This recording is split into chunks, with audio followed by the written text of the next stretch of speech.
Hi, everybody, and welcome to another segment of AstrologyAnswers.com's weekly forecast. My name is Terence. The week begins on Monday, May the 2nd. But remember, Saturday, on April the 30th, was a new moon solar eclipse. And in 2 weeks will be a full moon lunar eclipse. So May is what we call an eclipse season, which happens every 6 months. And during eclipse seasons, there's a lot of change. There's a lot of adjustments. So it's important not to get locked in to any important decision or project because everything is in such flux. But it could also be shaking things up to push you in a better path. Now, on Monday, the moon that sets the public tone will be in intellectual, mentally stimulating Gemini.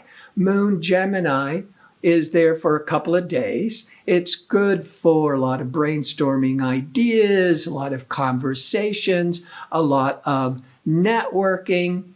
But around 8 a.m. to almost 10 a.m. Pacific Daylight Time, the emotional moon in Gemini will align with Mercury. Now, Mercury is the planet of communications, and it also rules the sign Gemini. So this moon Mercury in the morning, Pacific time, is ideal for writing, for talking about your feelings, as Mercury is the communicator and the moon are your feelings. Now, on Tuesday, the moon continues in Gemini, a lot of running of errands, keeping very mentally busy, lots of conversations, lots of correspondence. But the moon will be in a challenging aspect to impatient, impulsive Mars. This is a time when you may be just feeling more emotional, reactive, and jumping the gun. This is happening from about 8 a.m. to 10 a.m. Pacific Daylight Time. Not a good couple of hours to be making important business decisions. But overall, the day is going to be very favorable because expansive Jupiter will be in harmony with powerful transforming Pluto. This will stimulate many of you to really reach out and achieve your goals. Now, because of the eclipse season, this would not be a favorable time to be launching an all new major project. But anything you began in April or earlier, this would be a very favorable day to be taking it to the next level. On Wednesday, the moon continues in Gemini until 4 o'clock in the afternoon Pacific time, when it then goes into emotional Cancer. But on Wednesday, Mars, assertive, aggressive Mars, will be in harmony with innovative Uranus.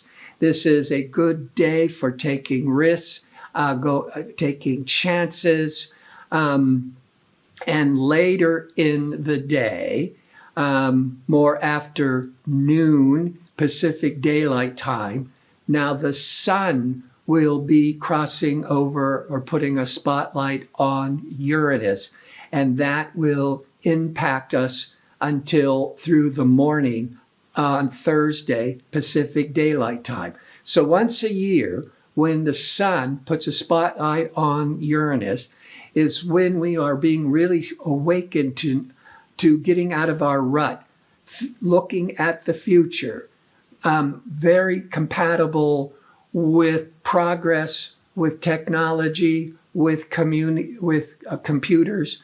And most of Wednesday, the assertive, ambitious Mars is also in harmony with Uranus.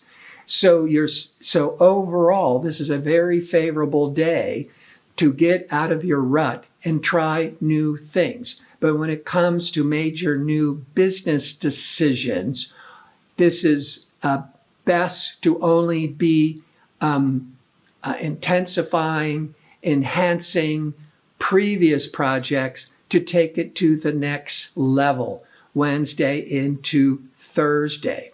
But on Wednesday at about 4 p.m. Pacific Daylight Time, the moon that represents the emotional reactions for the public will enter into emotional Cancer. Moon in Gemini for those previous couple of days does a lot of mental brainstorming and best with interacting with others. But when the moon is in Cancer, the public tends to be more reflective, more private, maybe kind of reviewing what has been going on. On Thursday, as the moon continues in emotional Cancer and the sun continues impacting innovative, progressive Uranus for the first part of the day, Pacific Daylight Time, communication Mercury will be in harmony with creative Venus.